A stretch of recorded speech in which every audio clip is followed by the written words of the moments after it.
ever wonder why God put you on this earth? You ever wondered if people could have the opportunity to get to know the real you? Ever wonder if people had the opportunity to hear your powerful story? Or if you, like me, your testimony? I want you to come on the journey with me like no other. A perspective that requires just not yourself. Hello, my name is Joshua Paul, and welcome to I Surrender.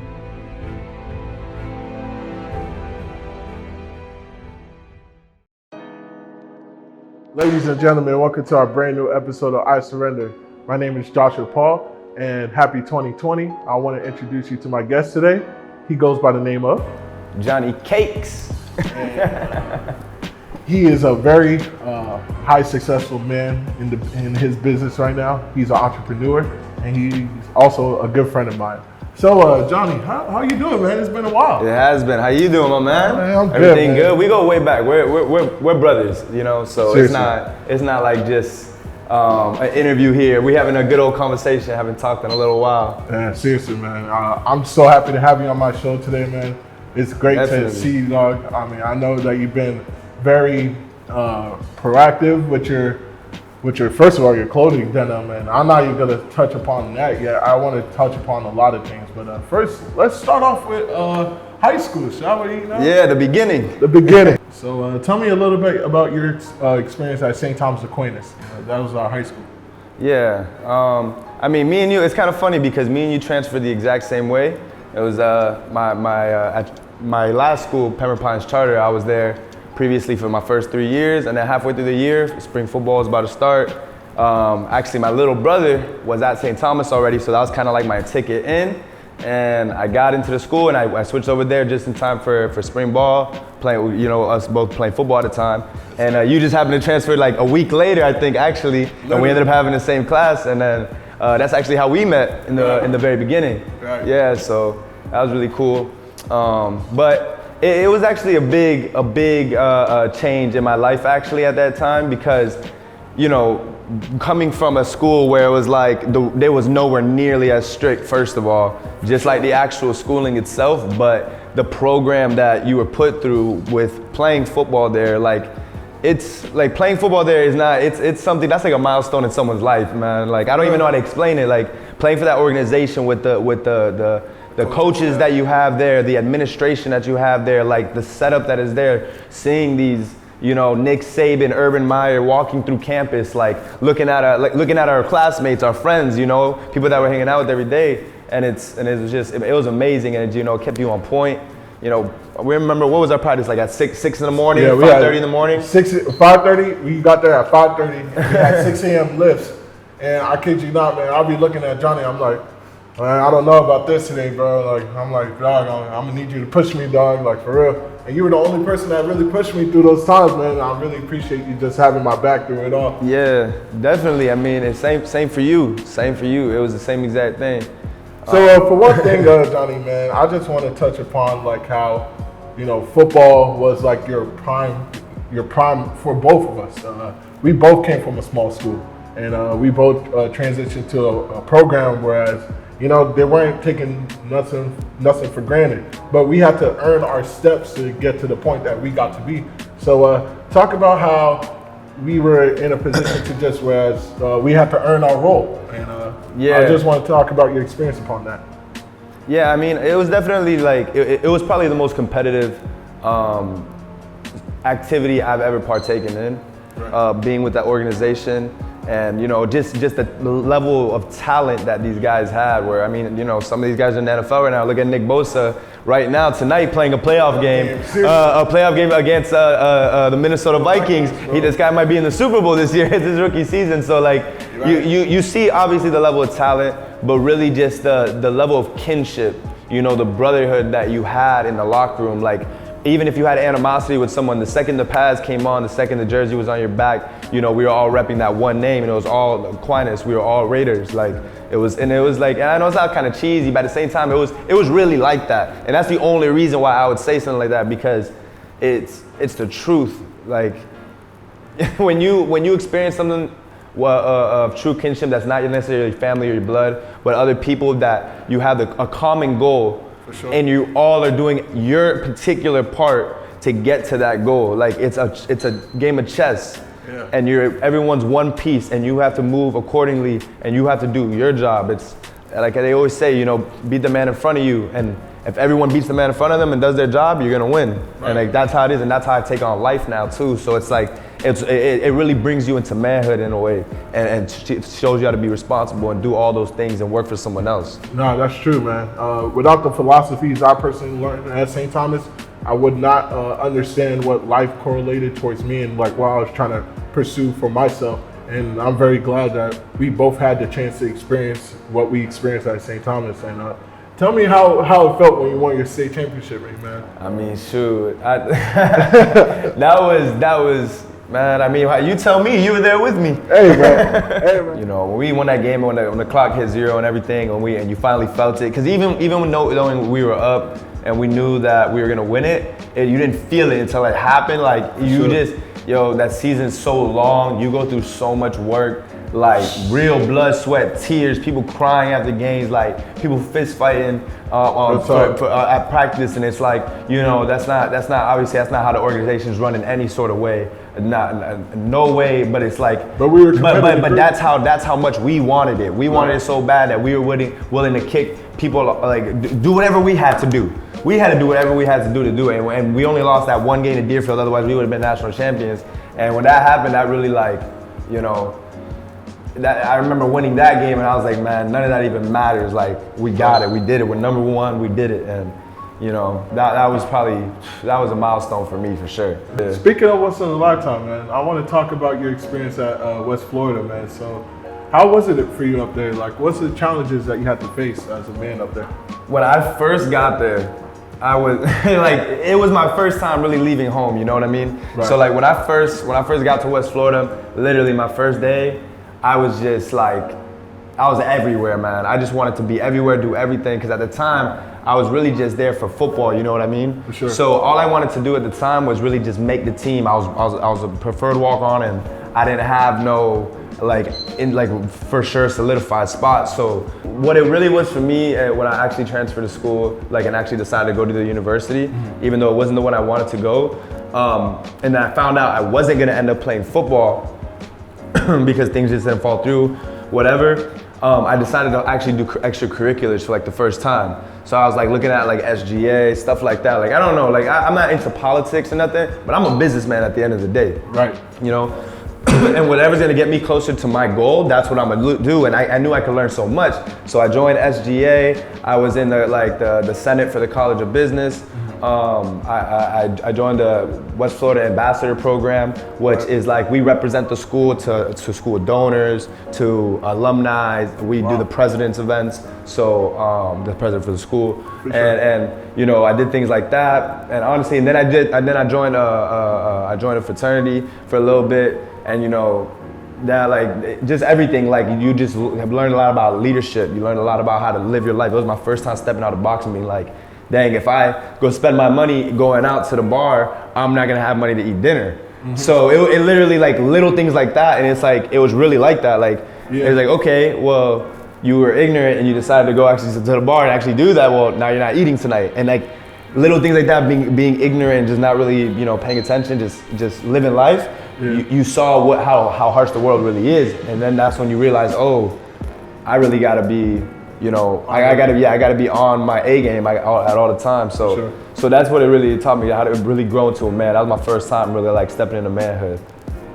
I definitely want to talk about you heading out of West Florida. When you head out of West Florida, I knew that you were back at home. We had a little conversation it was probably a year and a half ago, and you were letting me know, you were like, dude, I'm out of West Florida, man. I'm trying to find myself. And yeah. You had an opportunity to work with your father, and working with your father helped you go into the business world and experience the real world, the work experience. Yeah. What I mean? I want you to touch upon how you went to the work world, and how did that impact you, and what did you learn from that? Yeah. Okay. So that was really my first time stepping into, I guess you could say a 9 to 5, but a real sales job. like my first time really learning how to speak to someone face to face and like sell them a product that either they want or even if they don't want it, you know, just trying to get that signed check and the money transferred and then the product and that's it, make the transaction happen. So that was my first time really learning that. And you know, it was, since it was real estate, I'm learning something that's, you know, this is what millionaires are doing for a living. So that's why the way I thought of it. I was like, okay, I'm gonna get that knowledge, everything. And it was a very good experience. I ended up building up. I ended up running the office after about a year or two. I was running the office for a little bit amount of time, and it was really good for me to learn how to lead people. And I actually did a lot more, I guess you could say, wrong or mistakes. I had more mistakes than I actually had achievements. And in a way, that actually made me a lot better because I had to experience all the failure. Yes. So now that I know how to go around it and just avoid the failure and go straight to the goal. Yeah. And even if I have more failure, it's like, it's just learning, it's a process, you feel me? And like, we know about that, like I said, with St. Thomas, how we were talking about that. You know, there's a process to everything. Trust the process, trust the school, go there, keep playing, don't stop. Like when you're going through college or whatnot, same thing here. It was just, don't cut yourself short. For one thing, bro, I definitely want to express upon is some of the creativity that we have displayed right here. One thing people, Johnny, that is working on is his denim company. Definitely, Johnny, I definitely want to show some of your products, but speak about your vision for your denim company, dog. Like, what inspired you to be creative? You know what I mean? I mean, honestly, like growing up, I was always that. I was just, okay, this is how it really happened. My very close cousins, we pretty much grew up together, and they were like 5-6 years older than us. Right. And they weren't like, oh, we don't want to hang out with our little cousins. They were more like, all right, let me put you on what we're on so that you're ahead of the game from your friends. You feel me? Like, you know what's going on. For sure. And it was obviously like, you know, just all that big brother stuff, like your big brother, big sister, like toughing you up type stuff. But they really taught me how to like dress, and they were the ones that knew about like Jordans when they were first coming out, and knew about all the SBs, all the Nikes. Like I'm pretty sure anyone like who knows me knows that from middle school on, I had like different pair of shoes on every day. Like that was my lifestyle. It was just buying, selling shoes, trying to make a little money here and there, but always having the best shoes on. You know, it was started like that, and then I started getting more into clothes and stuff, and like designer and stuff as I got a little bit older and throughout high school and whatnot. And then, honestly, like a very big inspiration for me is Virgil Abloh with Off-White, and it's like, obviously, you know, probably everyone's inspired by him because he's coming out with like the newest, most creative stuff. But to me, it was really like, I actually see his product and I see the materials he's using, and I'm like, that was in my head as like little things like he did exactly like what I would have thought would be the best way to done something. Right. And it's like, I'm just like, wow. So like it really just kind of connects with me, like with certain things that I see he's done. I mean, you know, just like how the tag is. I always wanted to have a tag that you could actually wear with your clothes, like stuff like that. I was like, I always thought about stuff like that. And then when he really started like became big, and like that's when I didn't really notice him until he got really big. And then that's when I found out he worked with Louis Vuitton and all that stuff. Like I kind of studied him at this point.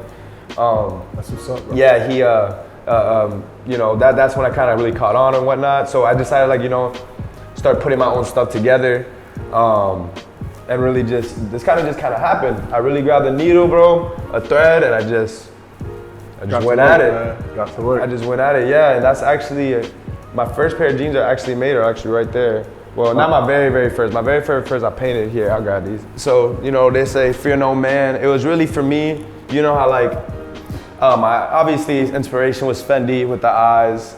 You know, I kind of cut those out of a pair of white jeans that were really baggy that I had, and I was never gonna wear them, so I cut them out. I made the eyes.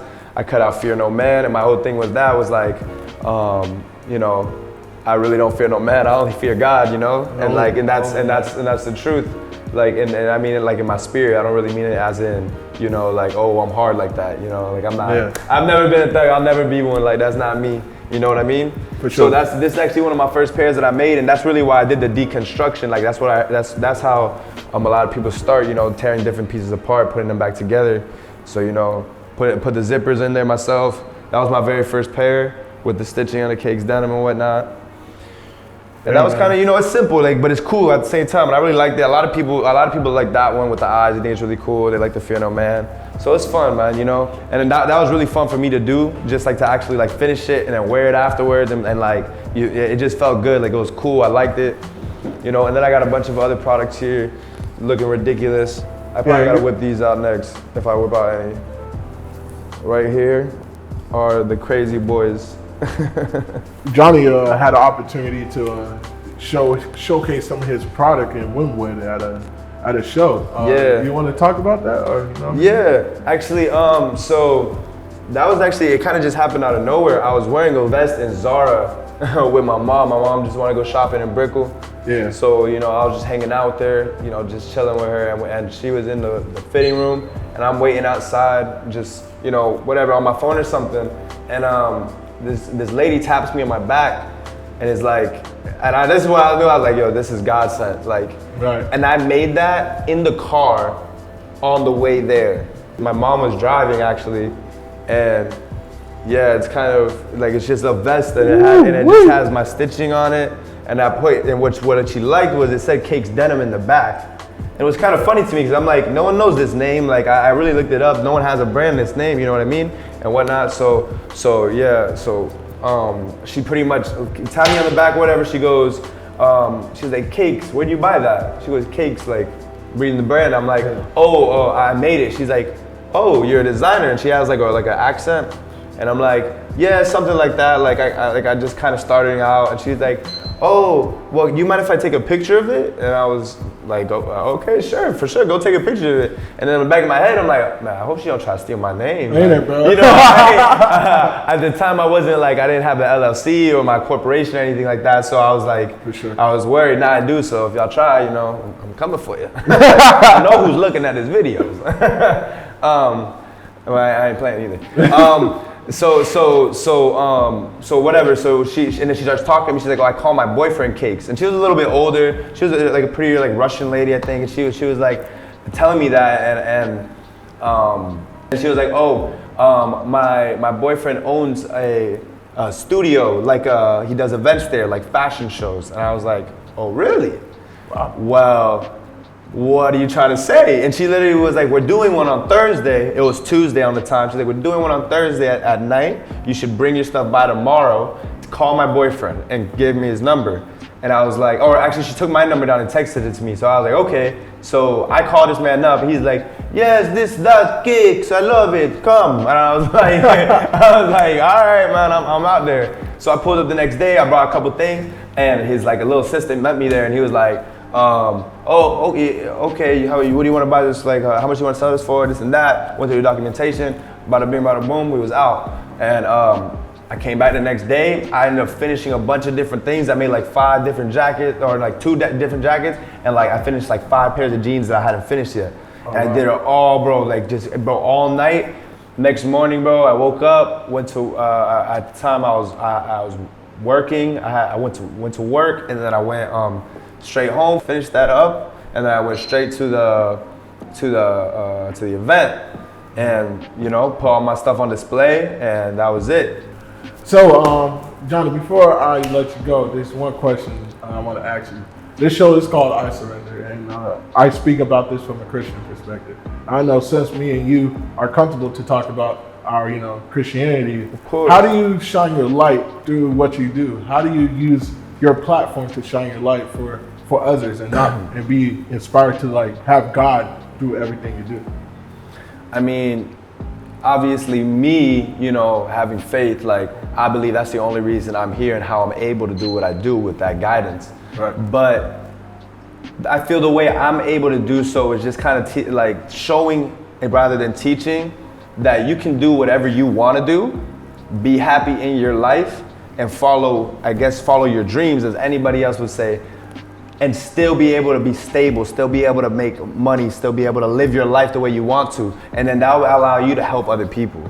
And that's how I want it. That's what I want to do. I want to be able to build this, grow so big so that I show other people how to do it, like what Gary Vee's doing, helping all these other people. Right. That's what I want to do, but I got to get to a certain level so that they can respect that, or so that they can look up to me and say, I want to follow that, because I know I can give someone good advice. I know that I can show someone love, but who are they to take it from me? They don't know who I am. So if I can show who I am and what I've done, then I can also be able to help them and help them be better in their life. I hear you, bro. It's all about building your platform, bro. And obviously, you're on your way to building your platform with some of the designs that you guys got right here. By the way, I want to let you guys know all of Johnny's stuff is very exclusive, and he's willing to negotiate prices and show that he's very creative with his work. So if you just give him some of your denim products, he will just work with whatever you give him. Simply, you guys can just hit me up and we can work it out however you would like to. But I do mostly denim work right now, custom work. I mean, I can do any other fabrics, but I'm just doing custom work right now. I'll be launching this year as of 2020. Hopefully by April. I'm still working out a couple of different things right now. But when it is, you guys will see it on the Cakes Denim Instagram. All right, guys, make sure you guys follow my boy Johnny Cakes. His Instagram will be right below. And also, make sure you like, subscribe, and make sure you guys tune into more content because 2020 is about to be a good year for I Surrender. Thank you guys for tuning in. Thank you so much for having me. Hey, man, it's a pleasure. Yeah.